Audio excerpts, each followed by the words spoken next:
Olá, obrigado a você que está com a gente aqui no vemmorar.br. A gente está aqui falando de vida em condomínio, não só em São Paulo, mas também em outras regiões do país. Hoje comigo aqui no estúdio, novamente o Renan Viegas. Tudo bem, Renan? Fala, Viegas, tudo bem? Estamos aqui de novo.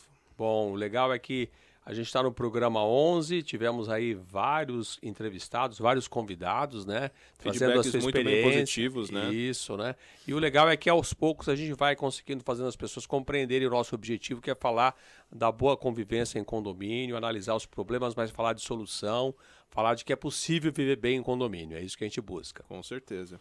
Bom, e hoje a gente vai falar do mercado imobiliário e também do mercado de condomínio no Rio de Janeiro. Eu já preparei o meu mapa aqui, né? Para que a gente consiga falar a mesma língua que o nosso entrevistado aqui.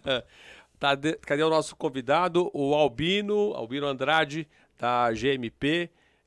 Olá, Albino, como é que você está? Tudo bem? Olá, Albino, boa tarde. Olá, boa tarde, pessoal. Tudo bem? Tudo Prazer bom? estar aqui com vocês. O Albino é uma pessoa que tem uma grande experiência, são mais de 20 anos atuando nesse mercado, né, na gestão de propriedades no Rio de Janeiro. É a grande especialidade dele, mas a gente já teve em algumas batalhas juntos também, né? Principalmente em assembleias de condomínio, em que você tem grandes dificuldades, às vezes, de mostrar para as pessoas que é necessário buscar um entendimento, um alinhamento, para poder encontrar o equilíbrio entre as diferentes tendências dentro do condomínio, não só tendência política, mas de uso do empreendimento, né? Albino, o que que te trouxe ao mundo de condomínio? Como é que você começou nesse meio? Mas tem que buscar lá atrás, hein?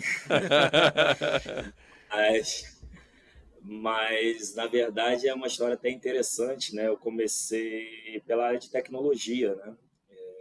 Eu tinha feito na antiga escola, o segundo grau, né, de processamento de dados. E aí teve um projeto da Gafisa, na Barra da Tijuca, que foi o primeiro empreendimento residencial com um projeto da IBM, né? Um projeto de automação, que era algo que nos anos 99, 2000, ninguém sabia exatamente o que era isso, né? Só se falava de automação na indústria. E aí foi um projeto desafiador da IBM, né, junto com a Gafisa, um projeto fantástico.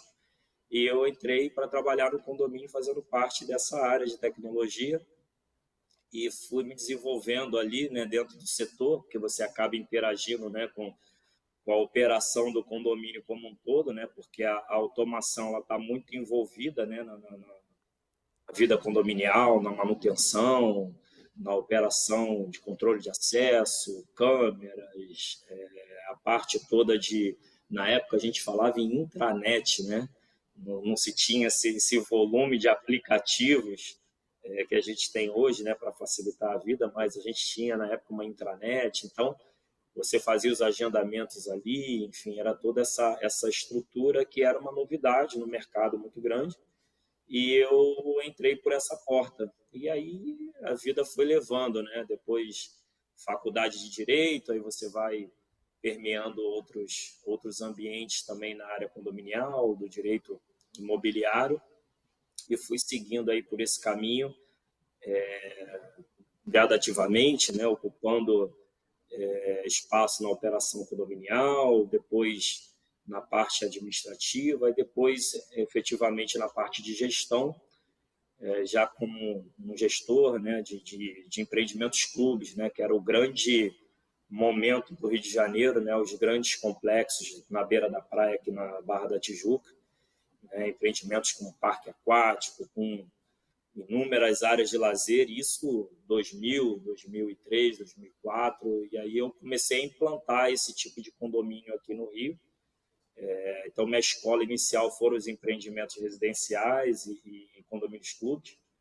E aí depois a gente começou também a trilhar um caminho pelo lado corporativo, né? E aí hoje seguindo aí um processo um pouco mais robusto, né? Quando você fala de gestão de ativos imobiliários, onde você entra numa discussão um pouco mais de planejamento daquilo que vai ser o produto imobiliário na ponta, daquilo que vai ser ofertado de serviço para o cliente, né? Então, hoje a gente já atua num universo um pouco mais amplo, né, do mercado imobiliário, e que é muito gratificante, né, poder somar essa experiência aí ao longo dos anos e contribuir no mercado hoje. Pegar vários momentos, né? Você começou lá fazendo a intranet, né? Uma coisa que eu tenho pouco tempo, né? Que eu consegui ver alguma coisa próxima disso. E aí depois já começou o desenvolvimento e o legal é que parece que começou até mais cedo, né? Os condomínios clubes lá no Rio, né? E talvez isso tenha vindo para São Paulo e isso daí deu uma ampliada legal para que as pessoas conseguissem se programar e, como o Bino falou, de conseguir evoluir nesse processo de gestão, que vai aprendendo, vai vendo o que um condomínio no passado acabou fazendo para poder orientar a incorporadora, a construtora, para que eles ajustassem alguns detalhes que dessem uma entrega melhor para os novos prédios, né? Albino, você falou. Exatamente. A Isso. gente, Pode só continuar. pegando o gancho aí nessa informação, a gente começou a retroalimentar, né, o processo imobiliário nesse sentido, né, porque às vezes pensava-se num ofurô, por exemplo, num determinado empreendimento e depois aquele ofurô não tinha praticamente uso, né? A gente chegou a ter Raman, né, a gente teve até que estudar, né, o conceito do Raman para poder ver como é que as pessoas utilizavam aquilo dentro do condomínio. Então, como esse mercado ele começou a crescer muito, né, com muitas opções de lazer, cada construtora, né, querendo diferenciar do produto anterior. Então a gente começou a retroalimentar nesse sentido e falar, ó, isso aqui a gente consegue fazer uma boa operação, isso aqui não vai ter tanto uso, né? E não só isso também, né? Você conseguir dimensionar as estruturas operadas de maneira que você conseguisse dar uma boa alocação de serviços para aquele empreendimento, né? Porque se você for falar do condomínio lá atrás, né? Condomínio, a obrigação legal é o apartamento do zelador, né? E hoje você fala de condomínios com 100 funcionários envolvidos, né? 150 funcionários envolvidos. Então, você acomoda, como é que você distribui essa operação de uma forma inteligente, como é que você aproveita melhor os espaços, tanto para o cliente quanto para a operação, né? Então, esses foram os desafios aí que a gente desenvolveu ao longo desses anos todos, né? Que tem que considerar também o uso, né? E aí vocês vão avaliando a quantidade de usos que aquela área que foi delimitada estava sendo utilizada. Você fala, meu, não compensa. Exemplo nosso aqui, a gente lembra um condomínio que com garage band, com um monte de outros ambientes. Tá, assim, sem uso há anos. Né? Então, assim, fica, né, a lição para falar, pô, talvez o tipo de público, talvez o local específico não atenderia aqui, um outro ambiente talvez encaixaria melhor com o tipo do empreendimento. E aí também envolve as próprias manutenções, que aí vocês falam, isso daqui dá muita manutenção, não faz isso, que isso daqui é problema. Vocês estão arranjando um problema, às vezes, até para a própria construtora que tá fazendo a construção fez a construção da obra. E dentro disso também é importante ressaltar a competitividade de valor de condomínio, né? Porque você tinha um desafio de fazer um valor de condomínio que fosse atrativo e, ao mesmo tempo, você tinha cada vez mais empreendimentos com mais complexidade de área, né? Porque a grande disputa entre as incorporadoras e construtoras em geral era quanto mais item de lazer o empreendimento tinha do outro, né? E muitas vezes coisas que nem faziam muito sentido, mas esse tem 40 itens de lazer, o outro tem 50 itens de lazer. E aí você começava, olha, bacana, eu acho legal, né? Você está trazendo um atrativo para o teu produto, mas como é que a gente vai cuidar disso lá na ponta? Né? E outra, né? Não só a manutenção, mas o uso dessas áreas, né?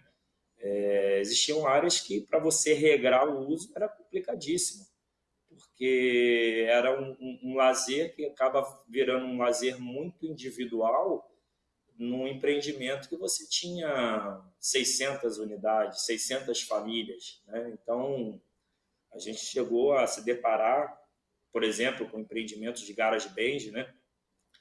Que era muito complexo, né? Você definir quanto que cada um poderia usar, né? E aí você tinha uma estrutura tem acústica adequada para um garage band, né? Então, ou seja, não era só o produto para ser vendável, né?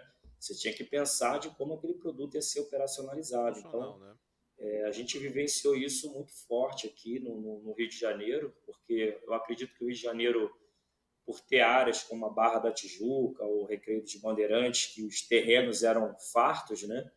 Então, o Rio ele ficou muito pioneiro, né, nesse processo de empreendimentos clubes cada vez mais complexos e mais robustos, né? Porque você tinha muita área de terreno, então as construtoras queriam cada vez mais fazer empreendimentos maiores, 5 torres, 8 torres, 1.000 unidades, 1.200, 600, 500 unidades, e com um parque de lazer cada vez maior. Então, esse foi um desafio muito grande, mas aprendemos bastante com ele.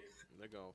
Ô, Bino, você falou pra gente dessa experiência aí dos condomínios clube, e outra fase de mudança no Rio de Janeiro foi a história da preparação de Olimpíada, né? E todo mundo achando que o Rio vai bombar de gente, né? Para se hospedar, para assistir, para investir no Rio de Janeiro a partir da Olimpíada, e mais gente é, querer ir para a cidade, e isso precisa de espaço, né? Precisa de acomodação.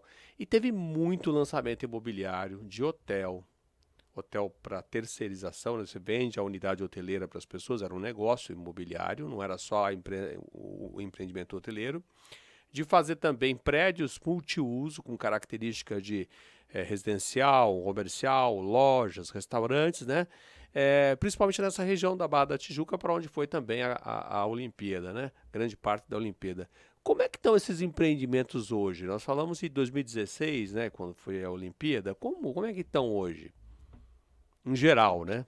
É, o grande movimento nessa época foram os hotéis, né? Então, teve realmente um volume de hotéis, né, para acomodar a Olimpíada, e logicamente é aquilo que a gente sempre enxerga no mercado imobiliário, né? São as ondas, né? São cenários que eles não permanecem, né? Eles são cenários de momento. Então, você dentro de uma linha média, você não consegue ocupar todos esses empreendimentos aí, né? Mesmo os hotéis, né? Apesar do Rio de Janeiro ter uma aptidão turística muito boa, mas o volume de uma Olimpíada não é um volume médio de uma cidade, né? Mesmo sendo o Rio de Janeiro que tem um atrativo aí turístico. Então, os hotéis, né, que conseguiram ficar prontos até o momento da Olimpíada e conseguiram o time certo para receber os contratos da Olimpíada, esses hotéis viveram um bom momento nessa época, né, de ocupação, e alguns outros não conseguiram ficar prontos, então esses tiveram que ser revestidos em residenciais com serviço, até porque a infraestrutura da construção ela já foi muito direcionada ao serviço hoteleiro, né? Então a gente teve que participar de alguns projetos que eles foram transformados, né, em residenciais com serviço. E aí depois a gente conseguiu seguir aí ainda o momento da Olimpíada com uma ocupação muito boa, lógico, todo esse movimento. Pós-Olimpíada, a gente teve uma queda absurda, né, desse segmento hoteleiro, porque era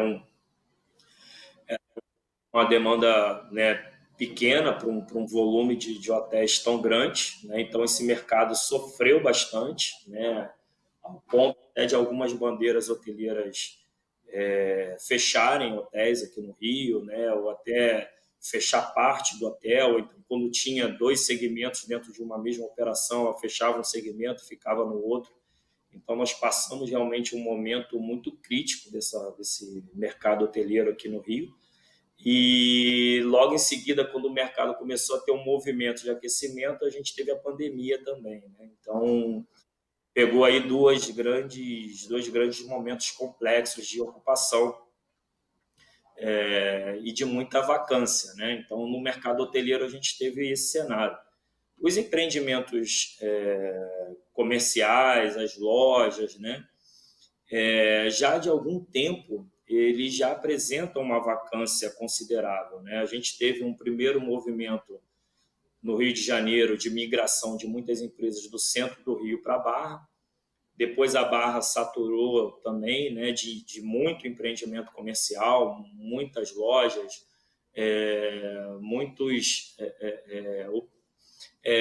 muitos empreendimentos que eram focados, né, em levar para uma determinada região, determinada parte daquele bairro, alguns serviços de loja, enfim, um mall ali, né?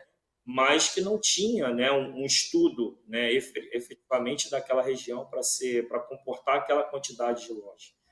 Então, esse movimento do mercado comercial e das lojas realmente começou a ter uma vacância muito grande e ficou um desafio aí de você conseguir equilibrar essas operações e elas virem gradativamente ocupando, né? Então, trazendo isso para um cenário de agora, né? A Barra da Tijuca ainda é um mercado com muita vacância, né? Nós temos muitos empreendimentos de salas e lojas ainda com muita vacância.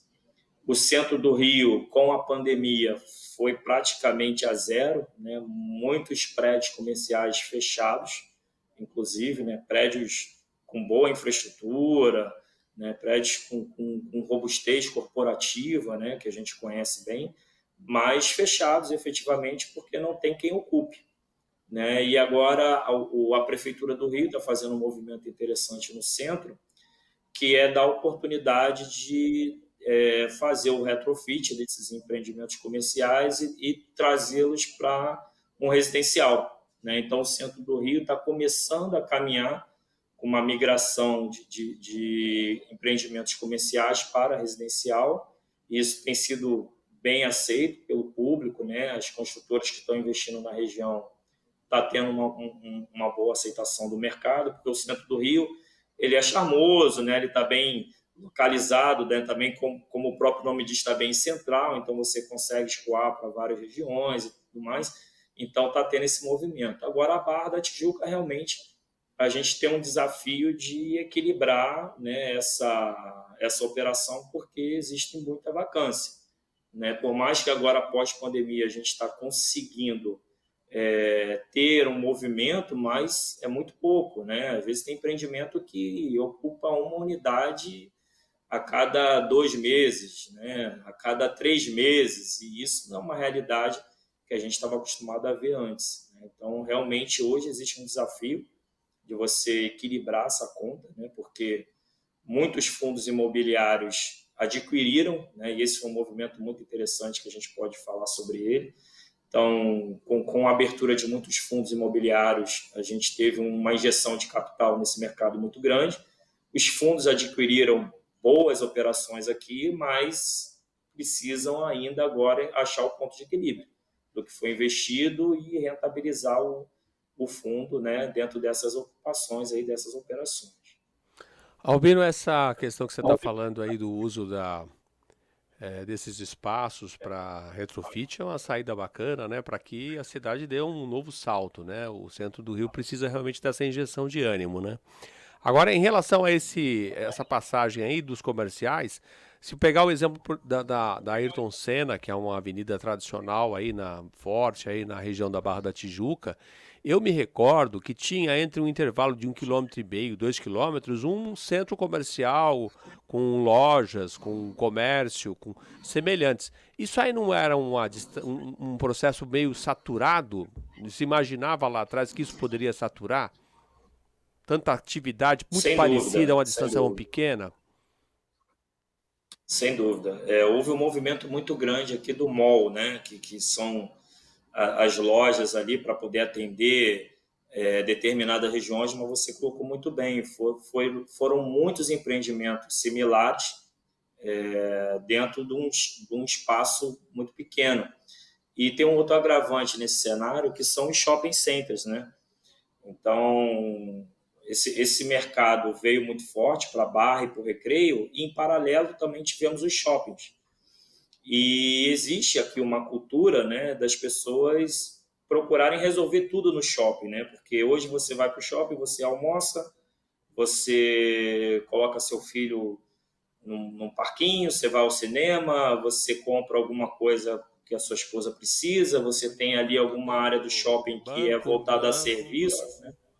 Banco. Então, o shopping acabou capitaneando boa parcela, né, desse público e esses empreendimentos de mall, de lojas, ele tendo que disputar ali espaço, talvez com o mercado de ensino, né? Então, cursos de idioma, né? Algumas escolas também pegaram boa parte dessas lojas para operar.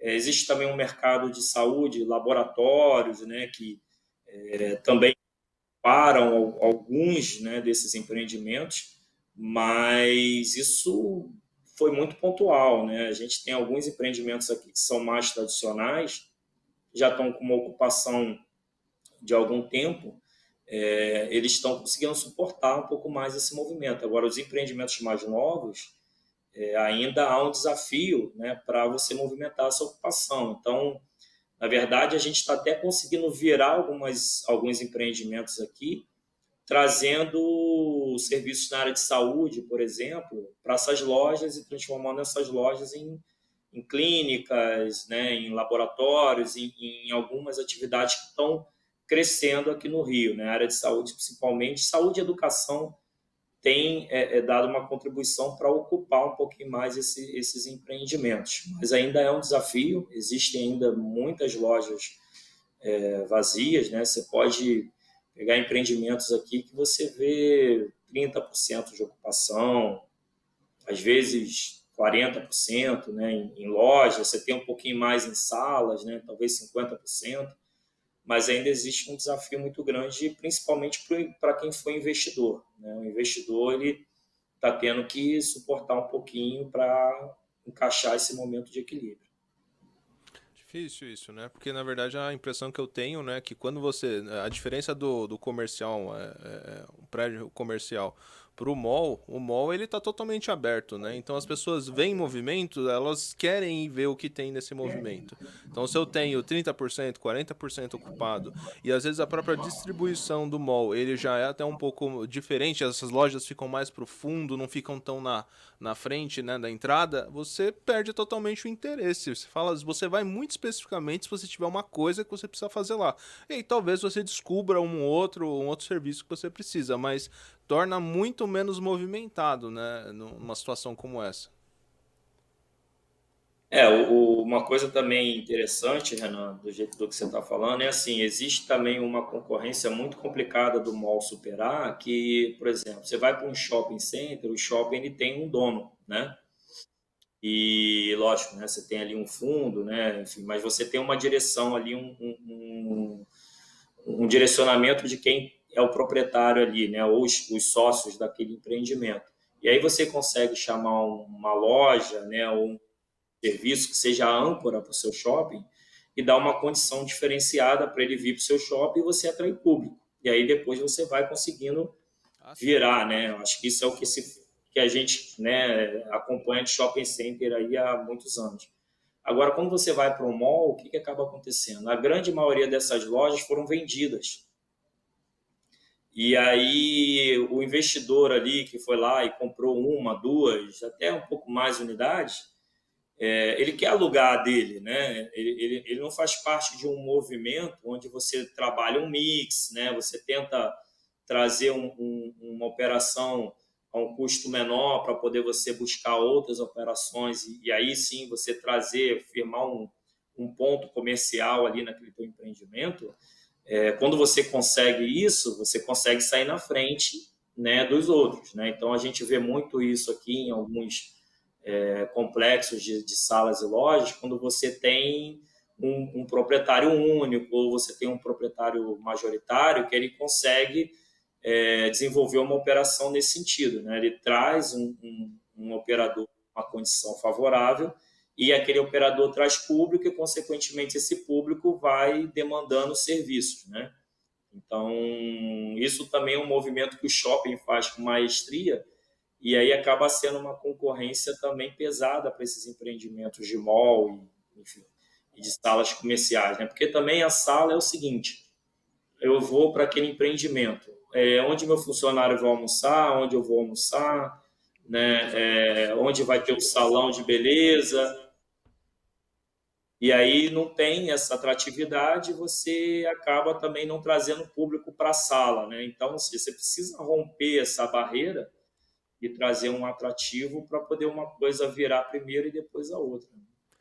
Tem algumas atividades nesse mercado, Renan, interessante, que são essenciais, né, para a vida, né? Ele falou de clínica de saúde, local de exame médico, salão de beleza, escola e tudo mais, até funerária. É algo essencial. Mas Não, ninguém quer ter verdade. uma funerária no seu centro comercial. E isso aconteceu no Rio de Janeiro. Ou seja, imagine um mall Sem dúvida. estabelecido, Meu as lojas se Deus. abrindo e a primeira loja de testada para a rua é uma funerária. Eu não tenho nada contra a atividade de quem trabalha nesse mercado, até acho que é muito relevante. Mas para o negócio dos demais, ela foi péssima. Inclusive, quando se agrega isso de que ela está ao lado de um hospital, é pior ainda, porque dá a impressão de que é quase uma extensão, né? É muito ruim isso, por causa exatamente do que você pontuou bem, né, Albino? É a falta de uma diretriz, de um mix planejado para aquele empreendimento É que isso. contemplasse esse equilíbrio de atividade, não ter duas farmácias, uma do lado da outra, ter uma atividade que agrega e não desagrega, ter uma atividade que chama a atenção das pessoas para que elas possam ir para aquele local e não simplesmente vende o aluguel, aluga o espaço e vamos faturar, né? Esse condomínio aí deve ter sido, né, motivo de chacota, né? Ou pelo menos o pessoal comentando no entorno todo, Faz porque que parte, né? O loucura, né? mercado imobiliário guarda boas histórias de situações que ficaram fora do controle. O proprietário da loja aluga para quem ele quiser. É. Eu já tive locais e empreendimentos que eu acompanhei que alugou para açougue. Se a convenção não for muito explícita no que ela proíbe de implantação, tá arriscado a ter. Ou ter até outras atividades que podem gerar muito mais confusão no condomínio. Albino, eu queria puxar a conversa agora. Você fez uma análise muito legal aí do cenário do mercado do Rio, do movimento, desse período que a gente passou aí e a fase que a gente está agora.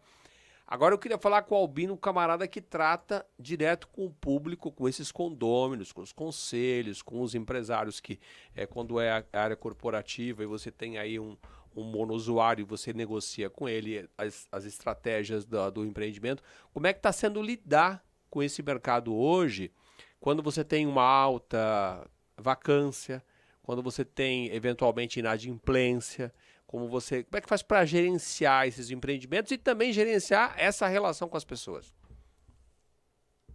Sem dúvida. Você falou uma coisa muito interessante aí, que é a convenção de condomínio, né?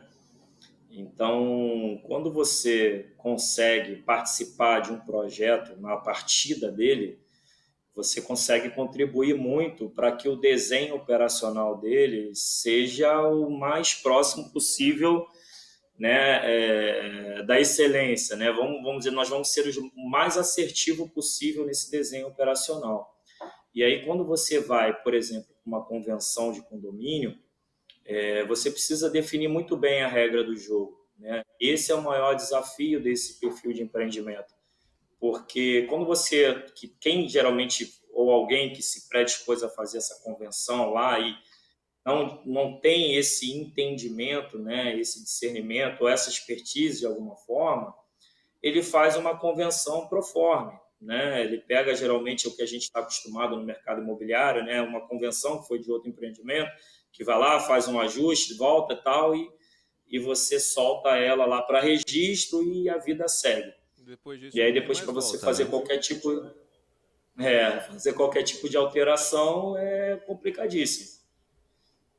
Então, esse é um desafio muito grande que eu ainda vejo no mercado. Por incrível que pareça, né, estamos em 2023 aí, com o mercado imobiliário pujante no Brasil inteiro, né, passando por diversos desafios. A gente ainda encontra esse tipo de cenário hoje, né, com empreendimentos que a gente recebeu em 2018, 2019, 2017, por aí.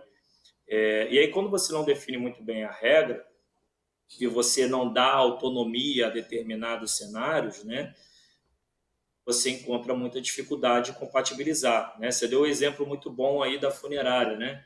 Então, ou seja, se você não definiu bem a regra do jogo, o proprietário da loja vai lá, bota uma funerária, bota um açougue, né? Bota um sex shop, nada contra, mas será que é adequado àquele perfil daquele empreendimento, né? Será que é adequado eu ter talvez um auto center dentro do meu empreendimento, né? Então tratar ali com veículos e tudo mais. Então, qual que é o desafio hoje, né?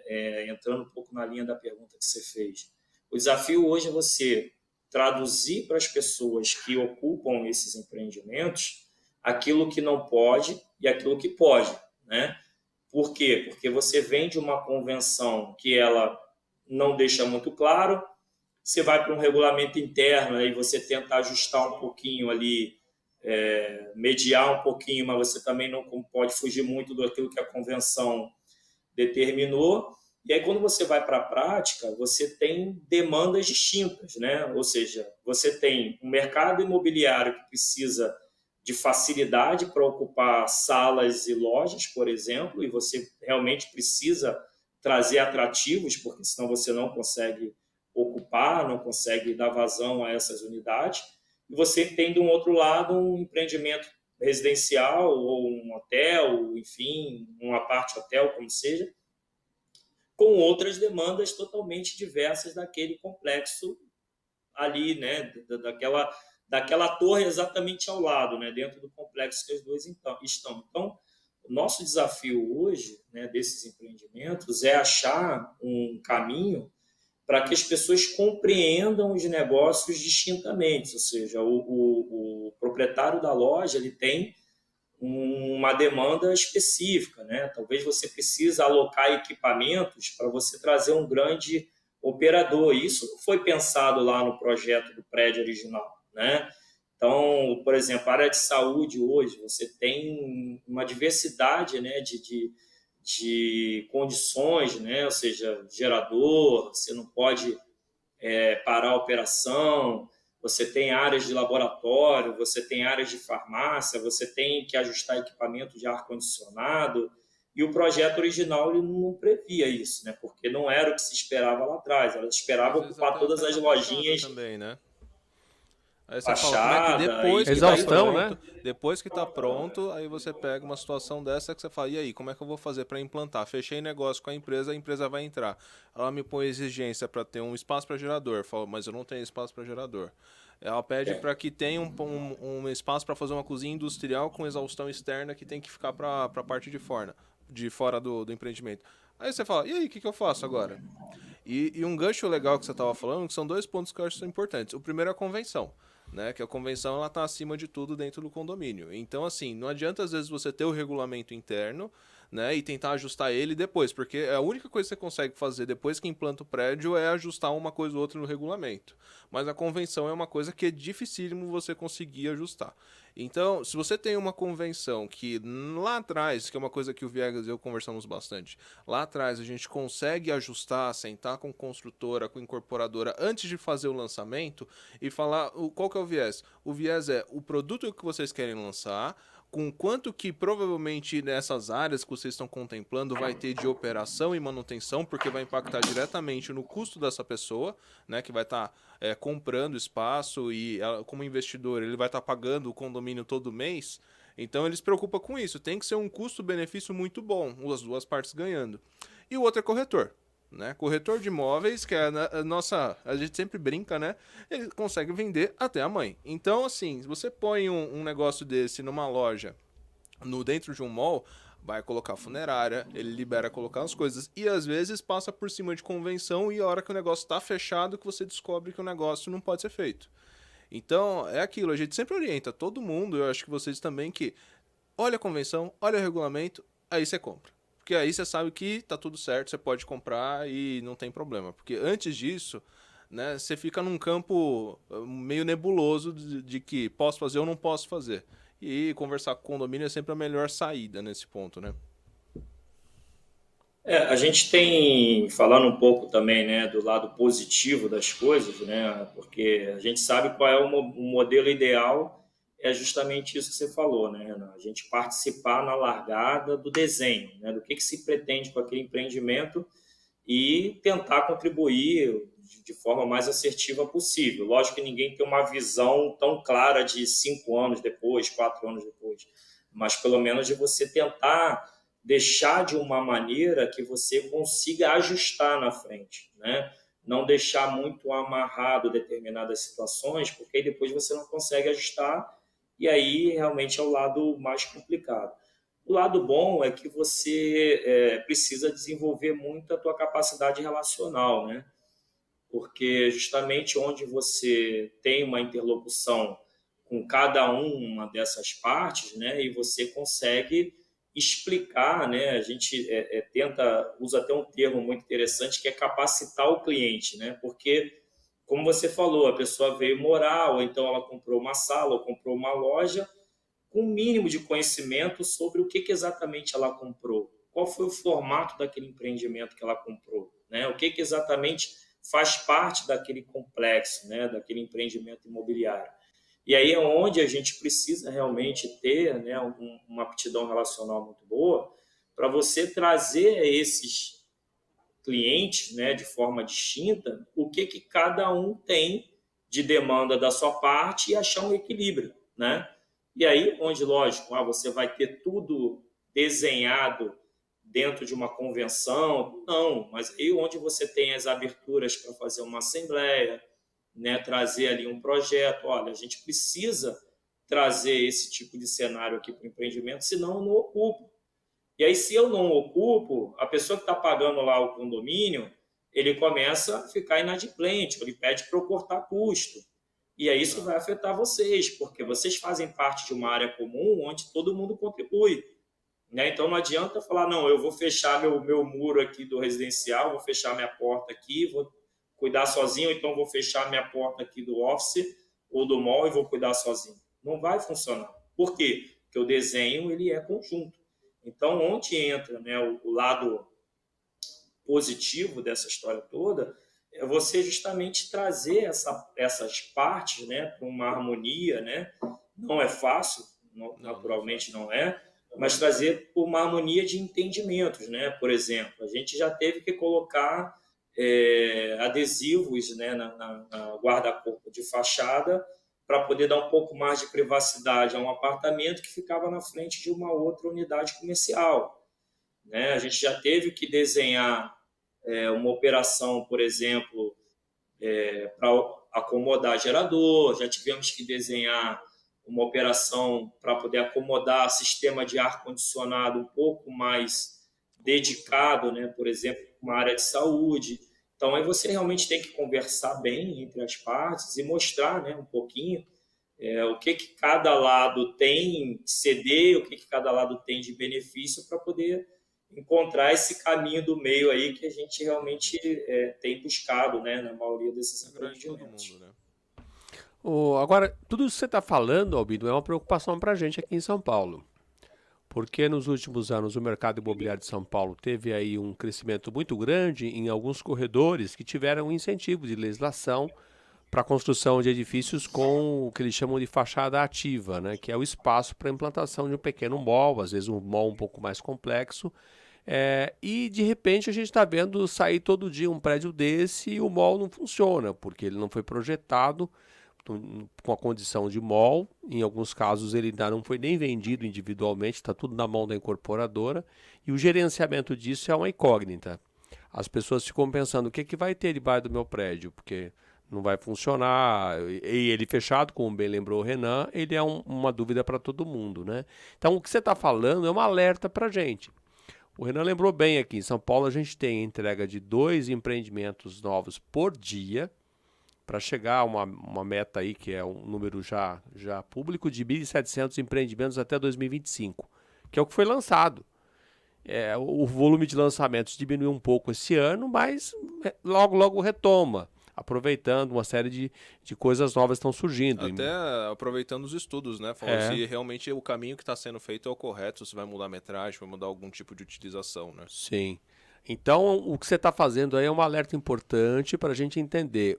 Esses empreendimentos que têm alguma complexidade maior do que aquilo que aquele incorporador está acostumado a fazer, só residencial ou só comercial, agora está fazendo um multiuso. Opa, peraí, esse multiuso implica no quê? Implica eu tenho que criar um espaço e condições de gerenciamento dessas áreas de forma independente, mas não é... eu falo que elas são autônomas, mas interdependentes. É essa a expressão. Elas têm autonomia no seu subcondomínio, mas elas são interdependentes porque é um complexo só. E conseguir harmonizar isso na relação com os clientes. Eu me lembro aqui, Albino, você não está querendo contar, mas eu lembro aqui de situações que você, que é um cara super calmo, super educado, que se porta como um gentleman em qualquer condição, teve que dobrar, se segurar diante de ameaça, de agressão que as pessoas tinham numa determinada reunião. Ou seja, O que você faz para manter o sangue frio? Eu acho que isso aí é a que a gente chama a famosa casca grossa, né? A gente, como está há muito tempo nesse mercado, né, a gente já viu um pouco de tudo, né? E mercado de condomínio é muito interessante porque você realmente tem perfil de pessoas diversos, né? Você imagina um empreendimento de 1.200 famílias, né? Você vai ver de tudo.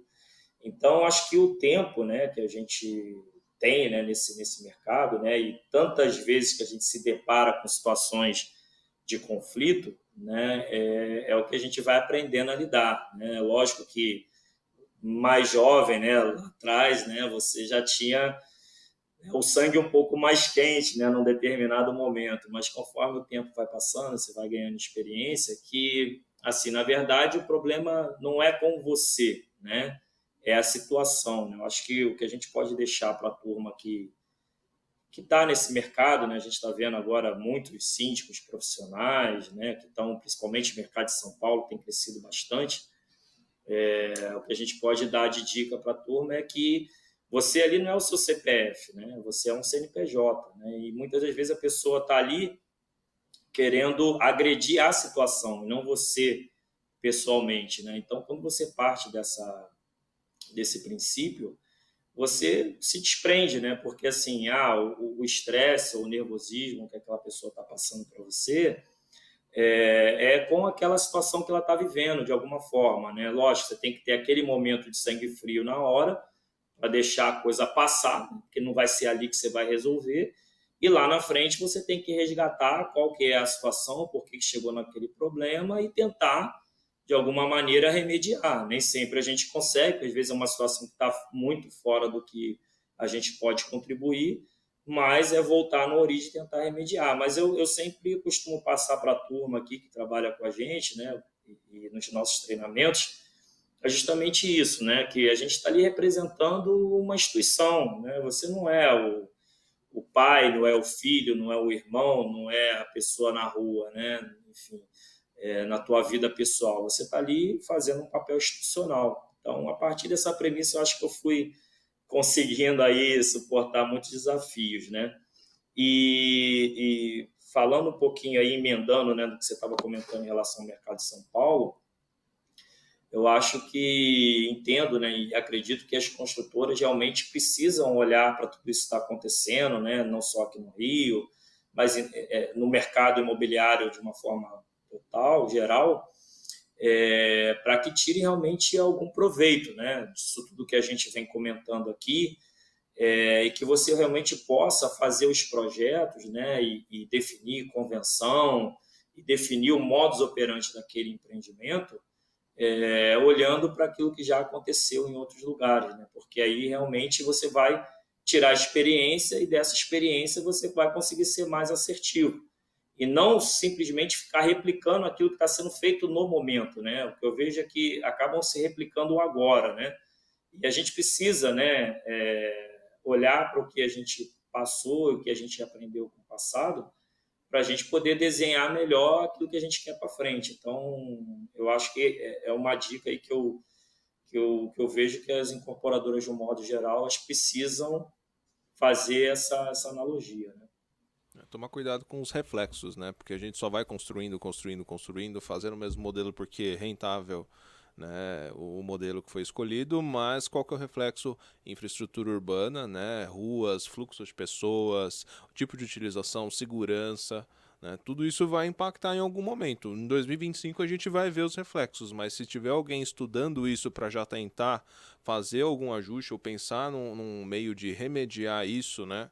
Tem que ser algum tipo de parceria com as prefeituras para que elas consigam abraçar e ter um conselho que consiga tratar sobre isso. Eu acho que é super interessante para os dois lados. Albino, vou aproveitar É, aqui, e, só aproveitar desculpa, aqui pode o seguir, gancho Jean. aqui, que o Renan levantou uma questão importante, essa relação da cidade com tudo aquilo que interfere a vida de condomínio. No Rio de Janeiro, por conta da crise que o Estado viveu também nesses últimos anos na área financeira, né? As concessionárias de serviço tiveram grande dificuldade para operar. Algumas delas ainda, se eu salvo engano, a Companhia de Energia Elétrica, dias atrás, falou: eu vou entrar em colapso aqui. Como é que está essa situação aí no Rio? Hoje a gente já tem um pouco mais de equilíbrio, né? Por exemplo, o governo do estado fez recentemente, né, uma passagem para o mercado privado, né, da concessionária de água. Então, isso realmente deu uma injeção financeira no governo muito boa, né, no estado. E começou também a ter ali uma prestação de serviço um pouco mais qualitativa, né, porque você já tem ali um interlocutor que não é um estatal, é um atendimento melhor, você começa a ter uma prestação de serviço um pouco melhor. Na parte da energia, a gente ainda continua, né, com uma concessionária, enfim, que está passando por momentos difíceis, e isso realmente tem impactado muito vamos dizer assim, a ampliação de alguns projetos, né? Por exemplo, se você precisa ampliar alguma rede ou ampliar uma subestação, você precisa fazer algum tipo de tratativa que envolva a concessionária, você tem um complicador aí para o teu projeto, porque realmente ela não está estruturada, né? E você tem muita dificuldade.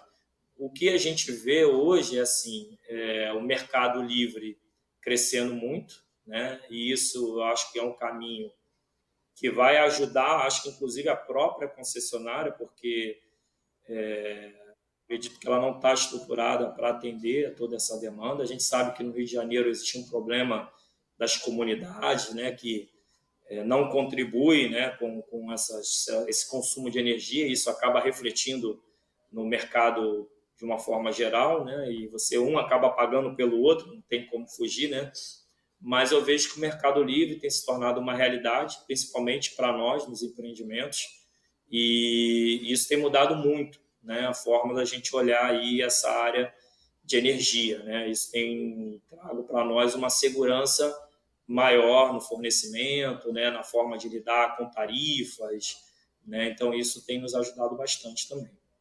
Para prédios, por exemplo, que podem tentar pensar em soluções tecnológicas que vão fazer com que tenha essa captação de energia solar, outros meios de captação de energia, isso daí é um estudo que o pessoal tem feito para tentar driblar esse problema direto com a concessionária?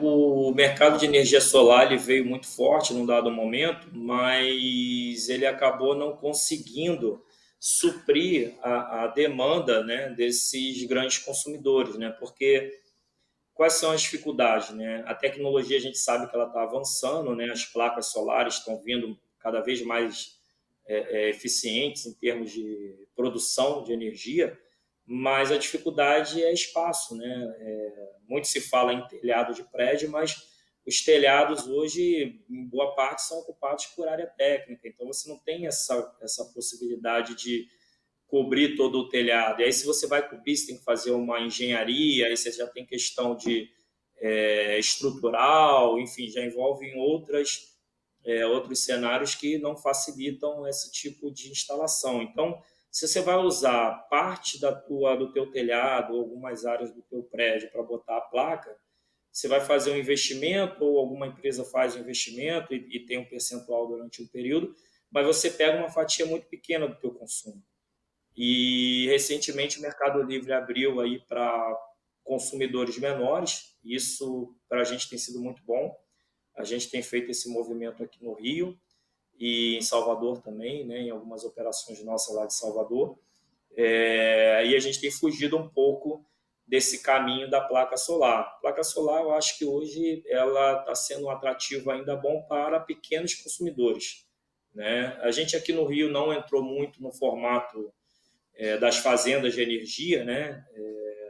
Porque assim você tem que ter a fazenda na área de concessão da concessionária que te atende, né? Então aqui no Rio existe uma concessionária, ela tem uma determinada área de atuação, então você precisa ter aquela fazenda de energia produzindo energia naquela área. Então dificulta, porque quando você vai para o interior do Rio, você tem outras concessionárias envolvidas, então dificulta um pouco de você trazer aquela energia de lá para Cada cá, vez acaba mais não nas áreas, né? acontecendo. Não tem tanto espaço para conseguir fazer essas fazendas. A gente tem isso muito no Centro-Oeste, né? O Centro-Oeste tem essa facilidade, porque você tem a mesma concessionária e tem infinidade de áreas, né? Uhum. E áreas baratas, né? Longe dali do centro ali de Brasília, enfim, você tem muito isso. Mas aqui no Rio eu vejo um caminho muito bom para os empreendimentos no Mercado Livre, com essa abertura que está acontecendo agora. Engraçado, todo mundo aqui falando de Mercado Livre, né? Só para gente deixar claro, é o Mercado Livre de energia, né? Energia, é Exatamente, isso. que é a possibilidade que os condomínios, como são grandes consumidores de energia, têm condições de ir ao mercado, comprar essa energia de outro fornecedor com uma condição mais acessível, o que também ajuda a baratear a despesa, que é o papel exatamente que o Albino tem em destaque aí, que é esse gerenciamento de propriedade, conseguir essa Melhor economia, custo, economia, eficiência né? e tudo mais. Albino, você mora em condomínio? Rapaz, eu sempre tentei me esquivar disso, viu? Assim que eu casei, eu morei num condomínio no Recreio, que era um condomínio de prédios, e eu pouco usava as áreas comuns, né? Acho que a gente fica meio medio a isso, né? De tanto ter participado, né? Mas eu fui conhecer o meu vizinho de porta quando eu me mudei 2 anos e meio depois. Caramba. E hoje eu moro num condomínio de casas que são 27 casas, né? Então a gente interage ali com o vizinho do lado, né? Na área comum teve poucas pessoas. Então, esse é meu ambiente de condomínio com a minha família, né? E longe de falar para eles que eu tenho qualquer tipo de experiência na área. Fugindo, tá Não sei de fugindo. nada, não sei de nada. Eu chego em casa quer estar tranquilo, né? A hora que eu tiver no trabalho, vocês me chamam, mas aqui no meu no condomínio não dá. Albino, esse mercado do Rio de Janeiro é uma boa escola, né? A gente tem, como o Rio de Janeiro foi sede de governo, né? Então o desenvolvimento imobiliário nessas áreas mais nobres do centro, ele cresceu muito lá atrás, né? Para abrigar boas acomodações, né? Regiões muito valorizadas no Rio de Janeiro, né? O Leblon, né? Para poder morar e tudo mais. Hoje, qual seria o melhor bairro para morar no Rio de Janeiro? Hoje Ipanema e Leblon é destaque do Rio, né? Inclusive, não só para morar, mas muitas empresas fizeram sede, né, dos seus escritórios na região, mas assim, é um ponto muito fora da curva, né, quando você começa a falar de metro quadrado, né, de não só de aluguel, mas de compra também. Então, é uma região especial, sem dúvida nenhuma, mas ela realmente é muito pouco acessível, né? Realmente para empresas e às vezes profissionais liberais, né, que tem ali o seu escritório perto de casa, né, já trabalha com outro tipo de mercado, não precisa estar nos grandes centros. Então, entre moradia, lógico, qualidade de vida, Ipanema e Leblon é referência do Rio de Janeiro. A Barra da Tijuca é muito boa também, uma região estruturada, né? Você tem avenidas com fluxo, né, maior, então você consegue se deslocar com um pouco mais de velocidade, mas assim é uma proposta diferente, né? Você tem os grandes condomínios e algumas áreas comerciais ali próximo para você atender, né, as suas principais necessidades. Mas tudo você tem que estar se deslocando de carro, né? Raramente você vê pessoas caminhando aqui na região da Barra, né? Você vê um pouquinho disso no Jardim Oceânico, que vamos dizer, a primeira região da Barra da Tijuca, que hoje é onde chega o metrô, inclusive, que comunica com a zona sul do Rio, que é uma região que ainda você tem um comércio de rua, né, que a gente fala. E é muito similar ao que acontece no Leblon e Ipanema, né? Você tem ali ainda bons comércios, né, que você sai do seu apartamento, você vai caminhando, você encontra tudo ali muito próximo. E já na Barra, não. Né? Na Barra é muito focado em shoppings, né, os empreendimentos de lojas, de mall, enfim, que são um pouquinho mais distantes. Legal. Albino Andrade, nosso convidado de hoje no vemmorar.br, muito obrigado pela sua disponibilidade. Muito bacana, né? A conversa Falar com o Albino. bastante aí do mercado do Rio de Janeiro para a gente poder compreender e aprender com essas lições. Eu te admiro muito como profissional, você é um cara super bacana para a gente poder trabalhar junto. A gente já teve oportunidade de trabalhar em várias situações em que uma coisa que o Albino falou que é muito importante: é preciso ter estratégia para lidar na gestão de condomínios. É preciso se preparar para lidar com todas as situações de diálogo com o condômino pré-assembleia, antes da assembleia, reunião de conselho, se preparar, é uma dica muito importante essa. É bem estilo assim, a arte da guerra, né? Chegar antes no campo de batalha para escolher o melhor ponto do terreno para se posicionar e saber conhecer bem o seu adversário, que entre aspas aí não é adversário, mas quando você tem que dialogar e as pessoas têm uma oposição já natural, você acaba tendo que entender como se fosse um adversário, mas não é esse o espírito. O espírito é de compor, o espírito é de construir uma boa relação. E o Albino faz isso muito bem no Rio, com a equipe dele no Rio, e dando suporte também Salvador, né, o Albino, que você acompanha, né? Salvador e Brasília também. E Brasília, tá bom. Albino, muito obrigado pela oportunidade de estar aqui com a gente que agradece você e espera ter você em outras oportunidades aqui também. Bacana, Diego. Estou à disposição, como você falou bem, né? A admiração é mútua, né? A gente já teve no campo de batalha junto, então a confiança, né, no soldado que está ao seu lado, ela é fundamental. E a gente já dividiu muito aí esse campo de batalha, muitas assembleias, muitas reuniões, e te agradecer também aí por essa jornada junto, por esse aprendizado. E estou aqui à disposição de vocês. A gente tem aí inúmeros temas, né, de condomínios e mercado imobiliário.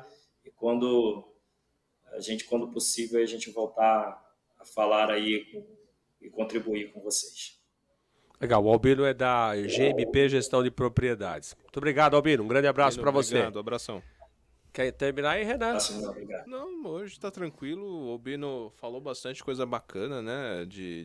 Da parte da infraestrutura, de como ficou o Rio de Janeiro depois desse boom de Olimpíadas, Copa, pandemia, né? E gerou um alerta, né, pra gente, que se a gente tá vendo um reflexo que eles estão tendo que administrar e tentando remediar isso, que a gente fique de olho nas nossas configurações aqui que estão sendo feitas, os planejamentos de construção. Né? Eu acho que é importantíssimo que a prefeitura esteja super engajada junto com as construtoras para conseguir montar esse plano urbanístico para poder atender as pessoas, porque quem tem os dados, quem vai conseguir ter uma noção do todo é o Estado. O Estado que vai conseguir ver isso para poder levar para frente, né, o melhor planejamento das cidades. A gente sempre fala que nessa cadeia produtiva do mercado imobiliário, todo mundo tem que se ajudar. A construtora, a incorporadora, a administradora, o síndico e o Estado também. E a gente até falou aqui sobre isso, né? O Estado, como geral, de forma geral, o Estado, digo prefeitura, o governo do Estado, o governo federal, precisa entender melhor esse mecanismo de funcionamento dessa instituição chamada condomínio. Porque ele pode ser um polo muito importante para ajudar o poder público na gestão dos seus problemas da cidade, né? O condomínio consome mais energia, consome mais água, aqui, gera a gente estava falando isso transporte. com o Rodrigo Lobo aqui nos últimos episódios. A gente falou com o Rodrigo e ele apontou um prédio com mais de 20 torres. Sim. Né? E que às vezes a subprefeitura tinha que ir lá conversar com ele para fazer plano de vacinação, para poder entender fluxo ter humildade de conversar, né? É porque é um aprendizado. Vai lá, ó, tem tantos por cento da população daquela cidade lá estava naquele condomínio. Sim. E até aí também, hoje, com esse movimento de terem mais síndicos profissionais, às vezes eles têm uma quantidade de condomínios numa carteira que, assim, seria interessante chamá-los para conversar, para tentar entender quais são as regiões que eles estão trabalhando, qual que é o padrão de prédios, como que é o comportamento do condomínio, para que entender, por exemplo, o que as pessoas dessa região de Moema, né, região lá da Chácara Santo Antônio, têm de diferente, né? E aí montar um plano de infraestrutura para fazer transporte, para entender a questão do trabalho, né? E também para poder fazer todo o plano de drenagem, estradas, rodovias, para poder abastecer melhor, né, esses pontos. Bom, e para terminar, só vou dizer que na semana que vem a gente vai conversar aqui com o Ciro Naufel, que é diretor da Lopes, uma das maiores imobiliárias do país, né? A mais tradicional, tem quase 90 anos. E engraçado, você falou agora há pouco de corretor, que o corretor vende até a mãe. Bom é quando ele entrega a mãe. Sim, se ele Quando entregar ele a não mãe, tá tudo entrega, aí é certo. ruim, mas se ele entrega a mãe, tá tudo Mas certo. daí a gente fala com ele disso daí, eu quero ver como é que ele vai sair pela Tá bom. tangente. Gente, obrigado por estar com a gente aqui no vemmorar.br. Eu quero muito pedir a você que vá lá, que se inscreva para estar sempre alertado aí dos nossos programas, né? Que você possa curtir, comentar, compartilhar com quem você acha que pode interessar o conteúdo que a gente está mostrando, tá bom? É isso aí. Grande abraço. Valeu, Até obrigado. a próxima. Tchau, Até a tchau. próxima.